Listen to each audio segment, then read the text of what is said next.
뉴스라이브 이번에는 주요 사건 사고 이슈 짚어보는 순서입니다. 네, 오늘은 김광삼 변호사 그리고 승재현 한국형사정책연구원 연구위원과 함께하겠습니다. 네, 안녕하십니까? 안녕하세요. 네.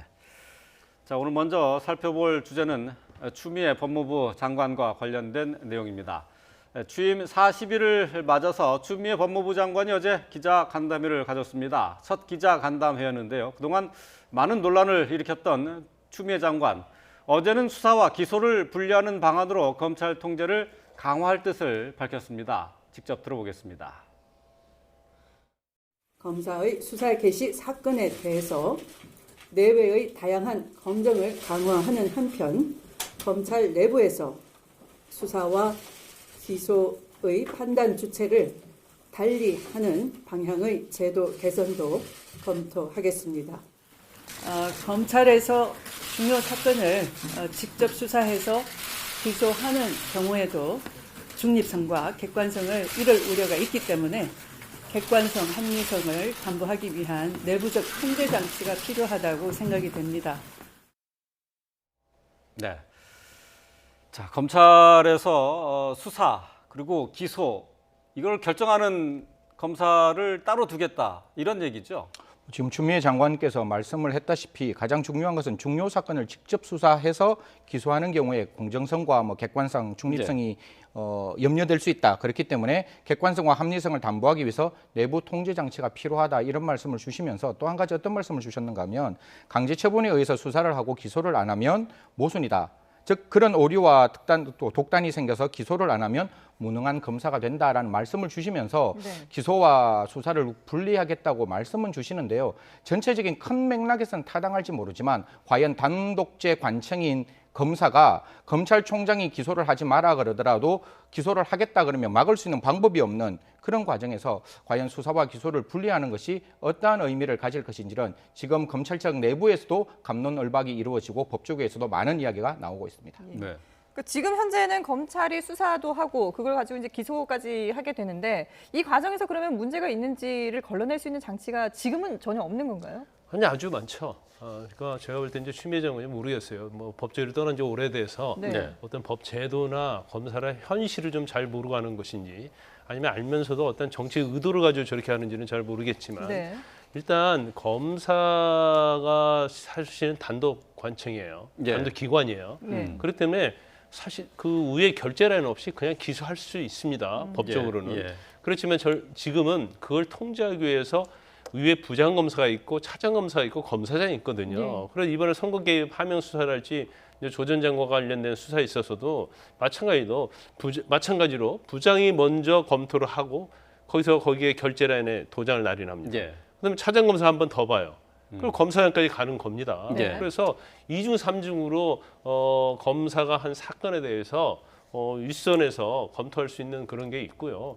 무엇보다 중요한 것은 검사 기소를 하게 되면 그냥 기소로서 유죄가 되는 건 아니에요. 법원에서 재판을 받아야 하잖아요. 그렇기 때문에 또 재판 과정에서 검사의 기소가 합당한지 여부에 대해서 사실은 판단하기 때문에 현재 검사의 어떤 기소에 대해서는 굉장히 통제 정책이 좀 많이 있고 더군다나 이제 만약에 고소고발 사건 같은 경우에 이제 불기소를 하게 되면 또 항고라는 제도가 있어요. 그래서 고등검찰청에서 다시 한번 판단을 받아볼 수 있는 게 있고 또 거기에 대해서 또 만약에 그 고소고발인이 이의를 제기하면 재정 신청이랄지 재항고라는 제도가 있거든요. 그래서 2중 3주로 다 돼 있어요. 그렇기 때문에 이러한 기소와 수사를 또 그 내부에서 분리를 해가지고 수사하는 검사 기소하는데 여기에 대해서 또 기소를 전문으로 하는 검사의 일을 판단해 본다.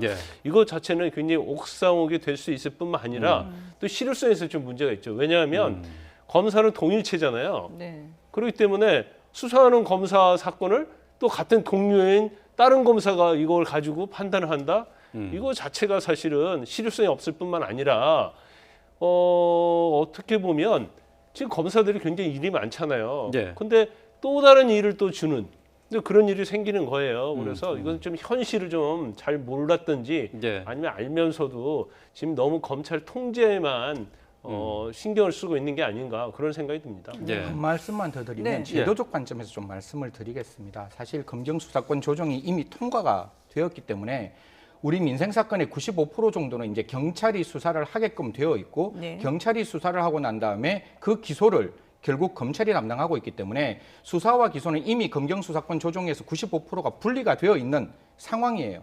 그다음에 두 번째, 지금 검찰이 갖고 있는 직수 사건을 보면 뭐 반부패 사건이라든가 그다음에 뭐 저 방산비리라든가 거대 경제 범죄이기 때문에 사실 이런 경우에 있어서 수사를 했는 검사의 입장에서는 당연히 그것이 문제가 있으면 기소를 하겠다는 의견을 밝히고 있어야 되는, 어떻게 보면 그악 척결을 위해서 필요한 부분인데 그거를 다시 한번 스크리닝을 또 다른 기소를 하는 다른 검찰에서 하고 있다. 그거는 제가 봤을 때 아까 변호사님 말씀대로 동일체의 원칙에 따라서 그건 조금 실효성이 없지 않을까. 그래서 예. 검찰에서도 뭐 고등검찰청이나 주요 뭐 경제수사단에서 판단을 하겠다고 하는데 이게 프랑스는 조금 달라요. 프랑스는 수사를 하고 난 다음에 예심 판사라 그래서 사실상 검찰청에 있는 검사지만 소속이 법원에 와 있어서 그 예심 판사가 기소 여부를 따지는 거기 때문에 네. 동일한 기관에서 수사와 기소를 다시 판단하겠다는 것은 수사 기간만 늘어나는 것이 아니냐 이렇게 본다면 가장 중요한 게 형사소송법의 이념 중에 하나가 신속한 재판, 범죄를 예방하기 위해서는 그 범죄자를 빨리 기소해서 거기에 대한 엄벌을 주는 게 범죄 예방에서 필요하다는 게 이미 우리 학계의 정설이기 때문에 예. 이런 부분은 다시 한번 좀 고민해 주셨으면 하는 네, 바람입니다. 한 말씀 이제 추가적으로 예, 예, 드리면요. 일단 뭐 프랑스나 일본 예를 들고 있는데 프랑스는 일본하고 우리는 검찰 제도 시스템이 많이 틀려요. 그렇기 때문에 이걸 일률적으로 뭐 일본에서 하고 있다, 프랑스에서 하고 있다. 우리가 어떤 약간의 편향된 잘못된 점이 뭐냐면 뭔가 제도를 개선하려면 무조건 외국의 선례를 얘기하는데 예. 문화도 틀리고 제도도 다 틀리거든요. 그다음에 또 한 가지 더 말씀드리면 지금 검찰을 통제하기 위해서 공수처법하고 검경 수사권 조정법이 통과가 됐단 말이에요. 예. 그래서 이미 검찰은 엄청난 힘을 잃었어요. 그래서 더 힘을 쓰기도 어려운 상황인데 지금 추미애 장관의 모순점이 뭐가 있냐면 공수처법은요. 수사와 기소를 같이 할 수 있어요. 네. 수사한 검사, 네, 네. 공수처에서 할 수 있는 거 아닙니까? 그렇죠. 그렇다고 하면 당시에 뭐 바른미래당의 야당 의원이 주장한 것처럼 기소 수사를 거기서 분리를 해줘야 하는 거죠. 그렇지만 공수처법에서는 민주당에서 수사와 기소를 같이 한다고 계속 주장했지 않았습니까? 네. 그런데 만약에 검찰에 대해서는 수사와 기소를 갖다 그 안에서 내부의 통제 장치를 마련해야 한다. 이거 자체는 굉장히 모순적인 그런 거라고 볼 수가 있고 더군다나 이러한 검찰의 어떤 기소와 수사의 분리된 통제가 사실은 지금 청와대에 대한 수사가 완전히 마무리되고 난 다음에 했으면 예. 오해받을 소지가 없겠지만 네. 뭐 지금 와서 자꾸 이런 식으로 뭔 제도를 내놓는 것 자체는 경호태도 국민 입장에서 볼 때는 이건 청와대의 수사를 갖다 이걸 기소를 막기 위해서 하는 것이 아니냐. 그래서 타이밍에서 좀 문제가 있다고 봅니다. 예, 알겠습니다. 자, 추미애 장관이 수사와 기소를 분리하겠다라는 자신의 의견을 밝힌 데 대해서 두 분 모두 이제 비판적인 의견을 내주셨는데요.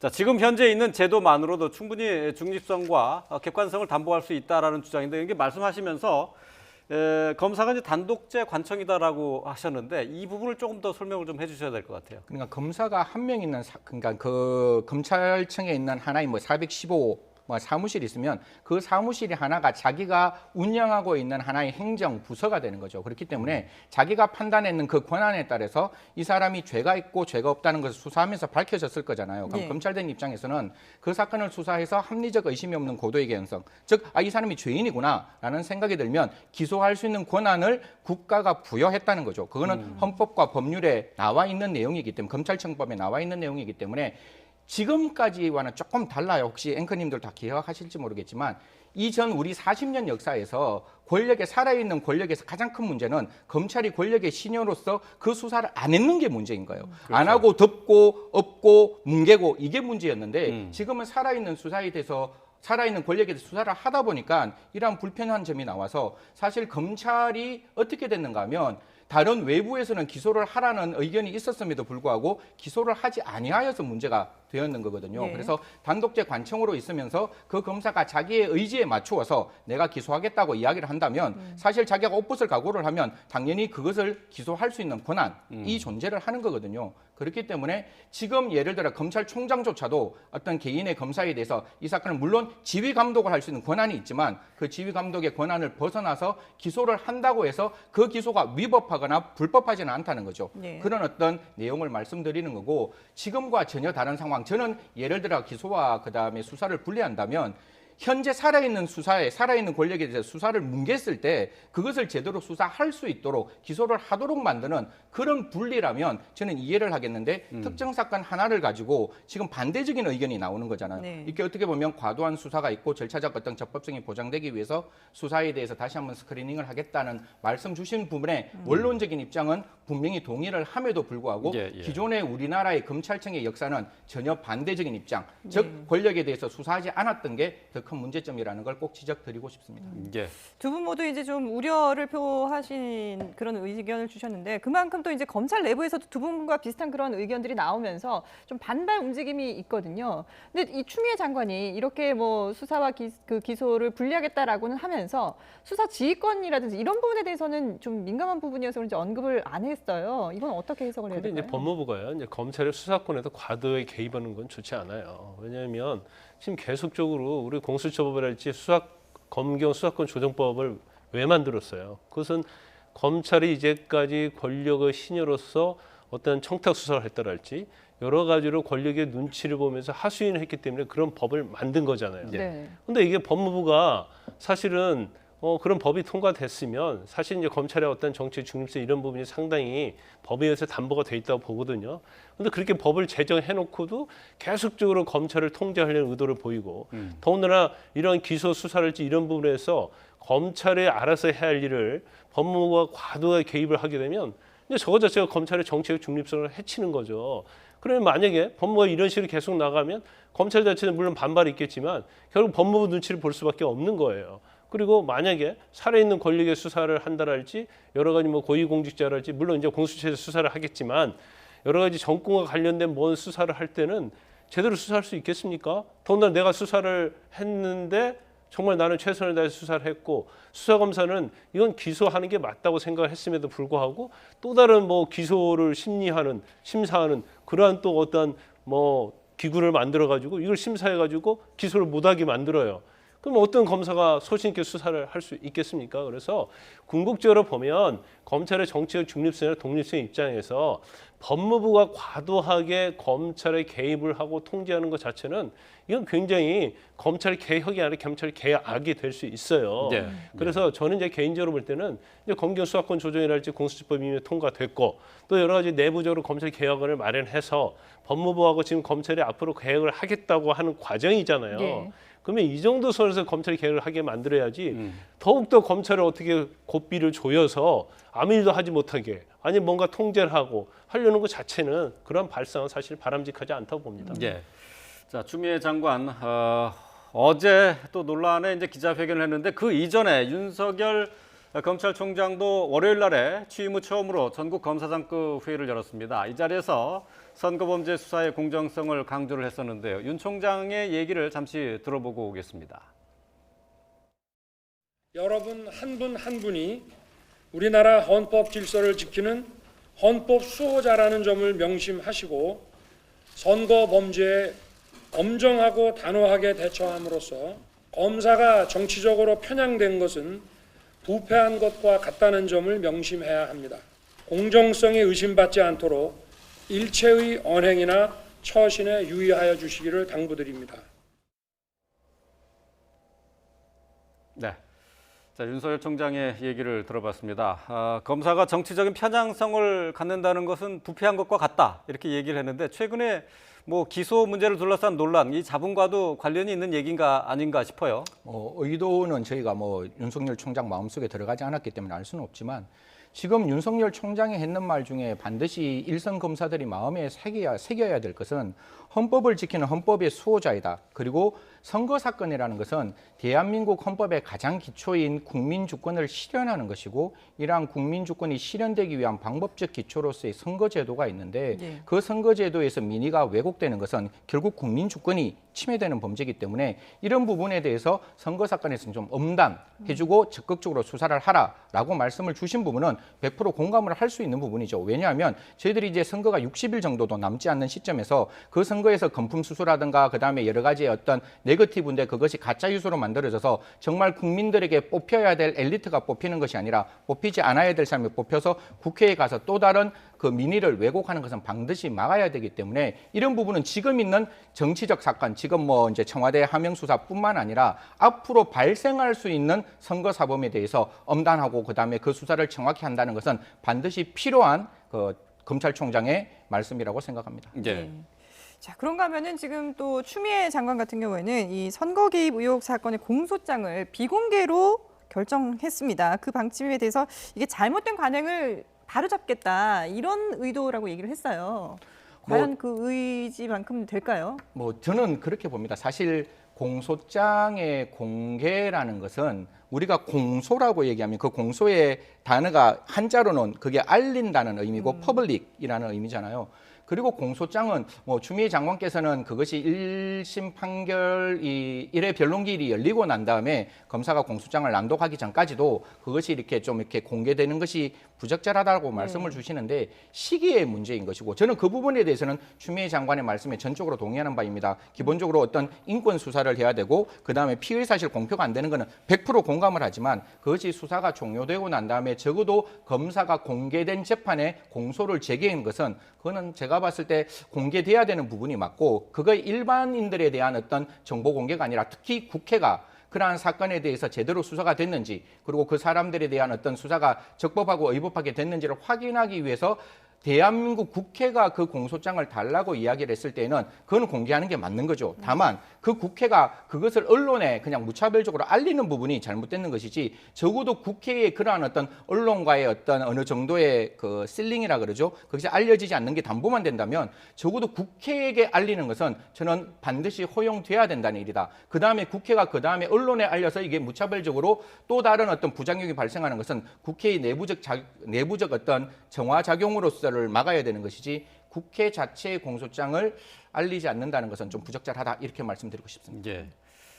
자, 13명에 대한 선거 개입 의혹과 관련돼 있는 검찰의 공소장과 관련해서 추미애 장관은 비공개하는 게 원칙인 것처럼 앞으로 이제 그렇게 할 것으로 이렇게 의지를 밝혔는데 근데 이미 이제 보도가 됐어요. 저도 이제 그 공소장 내용을 봤습니다만 지금까지 나와 있었던 여러 가지 그 언론 보도 내용하고 크게 다르지 않다는 점을 느꼈는데, 근데 이제 추미애 장관 같은 경우는 이제 무죄 추정의 원칙, 또 그리고 공정하게 재판받을 권리 이런 걸 주장했는데 이게 어느 정도 합당한 얘기인지 잘 판단이 서지 않습니다. 근데 이 공소장이 모든 공소장을 공개하자는 게 아니에요.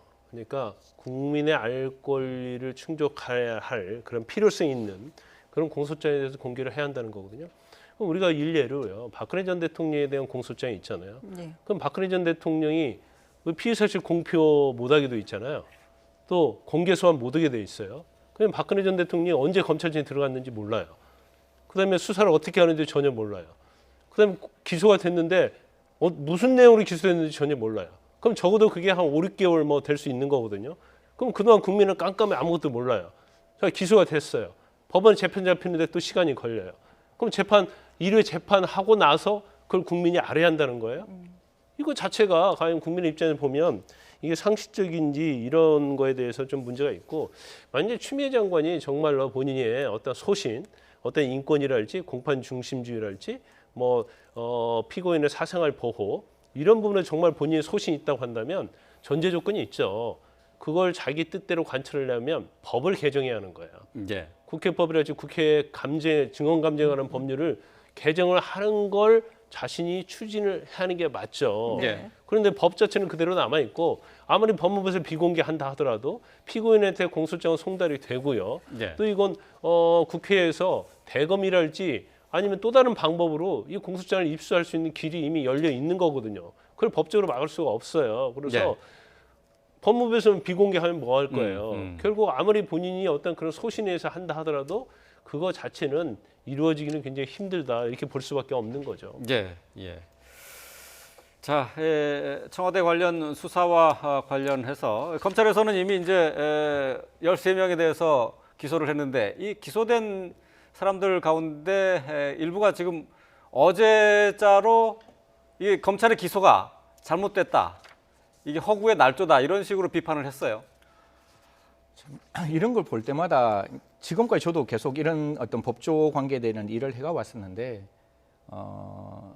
국가에서 굉장히 이제 엄중한 책임을 맡고 있던 사람들이 어떤 기소를 당할 때 왜 그때 자기가 억울하고 자기가 답답했지만 그런 이야기를 하지 않는가 하면 자기가 검찰의 공소장이란가 수사를 날조됐고 왜곡됐고 상상이고 추측이고 그 검찰의 그들만의 의견이라고 이야기를 한다면 98%의 일반 형사 사건에 있는 국민들조차도 이런 이야기가 들 수밖에 없는 거잖아요. 네. 예를 들어서 이건 정말 좀 죄송스러운 말씀이지만 고유정이라는 그 피고인이 뭐라고 말을 했는가 하면 내 말이 맞는데 판사와 뇌를 바꾸고 싶다. 예. 그 말하고 똑같은 거잖아요. 만약 고유정 사건에서 고유정이가 검사가 지금 이야기하는 게 다 그들의 상상이고 그들의 날조고 그들의 생각이기 때문에 도대체 이 공소장에 적혀 있는 사실을 내가 믿을 수 없다. 검찰은 진짜 자기들만의 아성을 쌓은 독단적인 기관이라고 말을 한다면 과연 국민들이 얼마만큼 부담스럽고 얼마만큼 답답하겠습니까? 그래서 억울하고 답답하고 힘들지만 고위공직자는 그로 인해서 기소를 당했을 때 재판정에서 무죄 판결로 이야기를 하는 것이지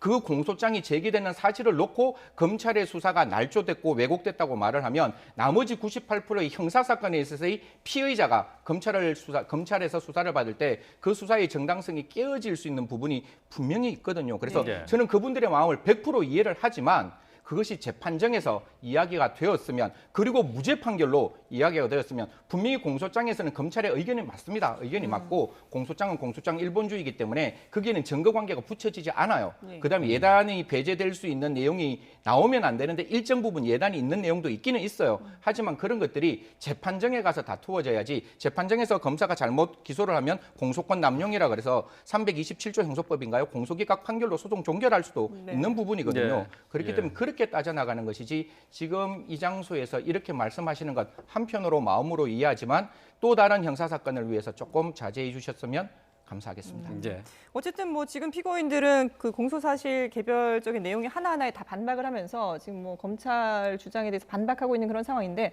반대로 또 검찰은 지금 또 자신하고 있잖아요. 앞으로의 재판에서 상당히 좀 공방이 치열하게 이어지지 않을까 제가 볼 싶은데요. 때는 피고인들 입장에서는 뭐 충분히 할 수 있는 주장이라고 봅니다. 네. 그렇기 때문에 그걸 우리가 이제 뭐라고 할 수는 없어요. 예.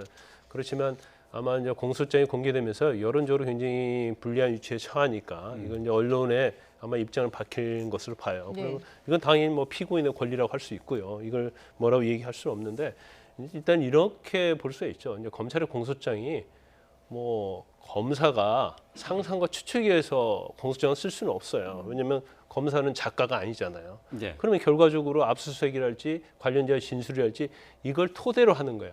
그러니까 이런 것들이 없으면 사실은 공소장을 쓸 수가 없는 거예요. 네. 그러면 검찰의 공소장 자체는 이미 확보한 증거에 의해서 쓰여졌기 때문에 이거 자체를 전혀 사실무근이다 말할 수는 없어요. 물론 피고인 입장에서 사실무근이라 얘기를 할 수 있겠죠. 네. 그래서 앞으로 이제 중요한 것은 그럼 검찰의 공소장을 쓰는 근거로 확보한 그 증거에 대해서 이제 피고인들은 이걸 다투줘야 하는 거죠. 그래서 일단 뭐 법정에서는 아마 그러한 진술이랄지 물적 증거 아니면 압수수색에서 얻은 이러한 증거들에 대해서 굉장히 뭐 치열한 공방이 있을 거라고 봅니다. 예. 추미애 장관이 어제 이제 기자회견을 하면서 이제 많은 논란을 불러왔는데요. 이제 그 가운데 하나가 이제 기소권과 수사권을 뭐 분리하는 것 외에 또 이성윤 서울중앙지검장을 두둔하는 듯한 발언을 한 것도 이제 또 논란이 되고 있어요. 그래서 지금 이제 문찬식 그 광주지검장 같은 경우 검찰총장의 기소 지휘를 3번이나 무시한 게 말이 되느냐, 뭐 이런 식으로 이제 반발한 것에 대해서 대단히 유감이다라고 밝혔어요. 그 논의의 정당성은 제가 조금 이따 설명을 드리겠는데 제가 무슨 말씀을 드렸는가 하면 그때 그 임동호 전 이제 그 울산시장 후보에 있어서 뭐 청와대 A 관계자, B 관계자들이 가서 여러 가지 이야기를 했을 때가 무슨 말씀을 드렸는가 하면 그들의 지위가 가지고 있는 무게가 있기 때문에 말 한마디도 조심을 해야 되는 부분이 있거든요. 그런데 그것이 이제 어떤 공개된 어떤 절차, 그러니까 공식적인 절차를 통해서 어떤 이의가 들어가는 것이 아니라 그냥 공개된 장소에서 저런 말이 나오다 보니까 다소간에 그 부분은 조금 불편한 점은 분명히 있습니다. 그러니까 고위공직자로서 해야 될 기본적인 어떤 내용은 굉장히 공식적인 절차 절차를 가야 되는데 예. 그런 부분이 있는데 제가 이제 법을 따라서 한번 말씀을 드리면 검찰청법에 보면 검찰청법에서 하나의 조문에는 그 관계 검찰, 그러니까 서울중앙지방검찰청이면 서울중앙지방검찰청의 검사는 그 검사장의 지휘 감독을 따라야 한다라는 조항이 있으니까 추미애 장관의 입장에서는 그 조항을 보면 그 뭐 2차장이 서울중앙지검장의 명을 받들지 않은 거잖아요. 그러니까 그건 분명히 잘못됐다라고 볼 수 있지만 또 하나의 검찰청법의 조문에 보면 검찰총장은 검찰청 소속 모든 공무원의 지휘 감독권이 있거든요. 그러면 예, 예. 검찰총장은 당연히 서울지검장에게 지휘 감독을 행사할 수 있는 그 여지가 있기 때문에 한편으로는 뭐 적절히 뭐 그 행동을 말했는 것 자체는 부적절했다고 할지라도 네. 광주지검장이 그런 이야기를 했는 법적 근거는 충분히 이해할 수 있다 이렇게 말씀드리고 싶습니다. 제가 예. 말씀 예, 드리면 이 자리가 이제 선거와 관련해서 이제 윤석열 총장이 이제 원론적인 얘기를 하고 자리를 뜨고 이제 뜨고 나면 이제 검찰 간부들이 전국에서 모였잖아요. 예. 그러면 이제 돌아가면서 마이크를 잡고 이 얘기를 하는 자리예요. 예. 그래서 그 자리에서는 이제 자기 의견을 다 얘기를 하고 거기서 서로 이제 논쟁이 될 수 있는 그런 자리거든요. 그러면 문찬석 광주지검장은 이제 자신의 생각을 얘기는 할 수 있는 거죠. 예. 그럼 거기에서 이성윤 지검장이랄지 아니면 그 생각에 반대하는 사람은 또 거기에 대해서 아니 그렇지 않다. 뭐 검찰청법을 할 수도 있고요. 또 지검장의 소신이 그럴 수 있기 때문에 예. 이건 뭐 문찬석 광주지검장 당신이 잘못 생각하는 것이다. 이렇게 논쟁을 할 수 있는 여지예요. 그래서 네. 이건 검사들끼리 모여서 하는 얘기 때문에 이걸 가지고 또 법무부 장관이 유감이다 이거 하는 것도 사실은 맞지 않다고 봐요. 예, 예. 그건 그거 자체로 인정을 하고 또 치열한 논쟁이 있어야지 검찰개혁도 할 수 있고 네. 검찰이 잘못된 걸 바로 잡을 수 있잖아요. 예. 그렇기 때문에 이걸 가지고 법무부를 할지 아니면 검찰 외부에서 이 얘기하는 것 자체는 적절하지 않다 이렇게 봅니다. 예. 예, 문찬석 광주지검장의 발언과 관련한 내용까지도 함께 짚어봤는데요. 이제 이것을 이제 통해서 이제 일반적인 검찰 수사 지휘권, 또 구체적인 수사 지휘권, 뭐 이 얘기까지 사실 나갔습니다만은 뭐 이 내용까지는 살펴보지는 않겠습니다. 네. 좀 얘기가 좀 길어져서 오늘 이 토론 내용은 여기서 좀 줄여야 될 것 같습니다. 네, 지금까지 김광삼 변호사 그리고 승재현 한국형사정책연구원 연구위원과 함께했습니다. 잘 들었습니다.